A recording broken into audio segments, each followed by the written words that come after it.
کا جو بیانیہ ہے وہ پی ٹی آئی کے ساتھ اب ملتا جلتا ہے، تو بیک ڈور جو ڈپلومیسی یہودی ایجنٹ والا بھی انہوں نے اپنا بیان واپس لے لیا، سیاسی بیان کراتا ہے۔ سیاست جو ہے نا ایک بہتے دریا کی طرح ہوتی ہے، روزانہ نئے فیکٹس ہوتے ہیں، اس کے مطابق آپ فیصلے کرتے ہیں۔ اور مثلاً آپ دیکھیے بے نظیر بھٹو اور نواز شریف صاحب کے درمیان جو 90 کی سیاست دہائی میں جو سیاست تھی، اس سے زیادہ تلخ سیاست تو پاکستان میں کوئی نہیں تھا۔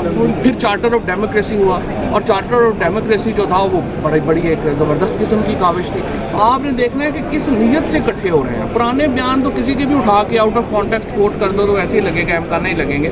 آپ نے موجودہ حالات میں تجزیہ کرنا ہے کہ فیوچر کے لیے کیا اچھا ہے۔ اگر اس کے ساتھ اب میرے خیال ہے جی ڈی اے اور جماعت اسلامی رہ گئے ہیں اس الائنس میں آنا، اور شاید الٹیمیٹلی نواز شریف بھی سوچیں کہ انہیں اس الائنس میں آنا ہے، تو آپ دیکھتے ہیں کہ صاحب یہ بتائیے گا دبئی لیگس آ رہی ہے تو وہ بڑی حیرت انگیز ہے، کیا کہنا چاہیں گے؟ دبئی لیگس میں دیکھیں، ایک تو کبھی ہمیں مایوسی نہیں ہوئی شریف فیملی سے اور زرداری صاحب سے کہ ان کا کوئی نام اس میں نہیں ہوگا، تو ان کا نام تو ماشاءاللہ جگمگا ہے اور اسی میں جو ہے وہ موجود ہے۔ اور باقی بھی دیکھیں، ایک ہم آئی ایم ایف کے پیکج میں 6 سے 8 بلین ڈالر کے لیے ہم مر رہے ہیں، 1 بلین ڈالر کے لیے ہم نے بجلی کی قیمتیں بڑھا دیں، ہم نے فارمر سے جو ہے وہ گندم نہیں لی، ہم نے جو پرچون فروش کے اوپر ہم کہہ رہے ہیں ٹیکس لگا رہے ہیں، یہ سب کچھ ہم 1 ارب ڈالر کے لیے کر رہے ہیں۔ اور ابھی شبر صاحب تو کہہ رہے ہیں کہ 20 ارب ڈالر ہے، یہ 11 ارب ڈالر کی فگر آئی ہے۔ بہت سارے لوگوں تو کمپنیوں کے پیچھے چھپے ہوئے ہیں نا، ان کی فگر ابھی نہیں آئی، جو نامی ہے جو کمپنیوں کے پیچھے ہیں ان کے بھی نام سامنے آئیں گے۔ تو یہ تو پاکستان میں ایک تماشا لگا ہوا ہے، اور یہی میں نے تو کل کہا ہے کہ جو امیگریشن کا مسئلہ ہے امیر ملکوں میں، وہ اسی لیے ہے کہ وہ الاؤ کر رہے ہیں غریب ملکوں سے پیسہ اپنے ہاں، وہ پیسہ وہ واپس بھیجیں غریب ملکوں میں، تو امیگریشن کا مسئلہ حل ہو جائے۔ آپ سمجھتے ہیں کہ خان صاحب اگر باہر آ جاتے ہیں تو معیشت کا گراف کرنا بھی نہیں؟ دیکھیں نا، یہ سیاسی عدم استحکام کیوں ہے؟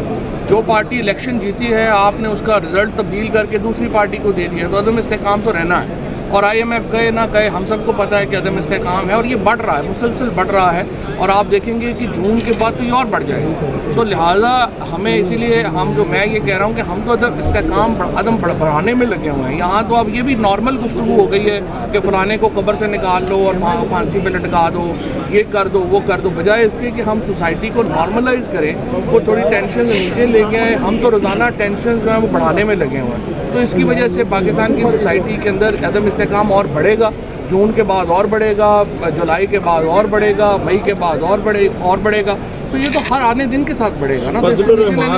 سر یہ بتائیے گا کہ یہ جو کیس تھا اس میں چیف جسٹس صاحب بھی کنفیوژن کا شکار تھے، ایکچوئل آپ کی پریئر ہے کہ آپ یا آپ کا کوئی بھی وکیل؟ دیکھیں، پریئر یہ ہے، میں اس وقت میرے پہ تقریباً 47 کیس ہے۔ میں نے کہا جی مجھے آپ بتائیں کہ کیسے میں ہر عدالت میں پیش ہوں۔ کل میں ملتان گیا ہوں، 5 میں سے 4 کیسز کا ریکارڈ ہی نہیں ہے۔ فیصلہ آباد گیا ہوں، وہاں جج ہی نہیں ہے۔ اور ایک ہی دن پنڈی میں بھی کیس لگا ہوا ہے، وہاں پہ بھی لگا ہوا، تو مجھے آپ بتائیں کہ میں کیسے اپیئر ہوں؟ تو اس کے اوپر انہوں نے کہا کہ جی آپ ای کورٹ کے ذریعے اپنی حاضری لگا دیں۔ ہم نے کہا جی ای کورٹ کے ذریعے ہم اپنی حاضری لگا دیتے ہیں۔ وہ چیف صاحب کا ابھی یہ کنفیوژن جو چل رہا ہے، یا جو کہیں کہ معاملہ ایک چل رہا ہے، وہ یہ ہے کہ یہ آرڈر ڈویژن بینچ نے کرنا ہے یا چیف صاحب نے کرنا ہے، اور اسی چکر میں یہ ڈویژن بینچ میں اور چیف صاحب کے درمیان جو ہے وہ ایک کیس آ جا رہا ہے۔ تو امید ہے کہ آج ایک تنازع بڑا شدت اختیار کر چکا ہے انسداد دہشت گردی عدالتوں میں ججز کی تعیناتیوں کے حوالے سے، آپ کیا سمجھتے ہیں کہ کس کا پروگیٹو ہے، پنجاب حکومت یا چیف جسٹس جو موقف اختیار کر رہے ہیں وہ درست ہے؟ دیکھیں نا، 2 کیسز ہیں، ایک کیس ہے شرف فریدی کیس اور ایک ہے محرم علی کیس۔ اس میں ہم یہ طے کر چکے ہیں کہ جو عدلیہ ہے وہ مکمل طور کے اوپر انتظامیہ سے علیحدہ ہوگا۔ اب یہ کہنا کہ اس سارے مقدمات میں گورنمنٹ جو ہے وہ کمپلیننٹ ہے، اب یہ کہنا کہ کمپلیننٹ خود ہی اپنے جج لگائے تو اس کا مطلب یہ ہے کہ عدلیہ کی آزادی تو ختم ہو گئی۔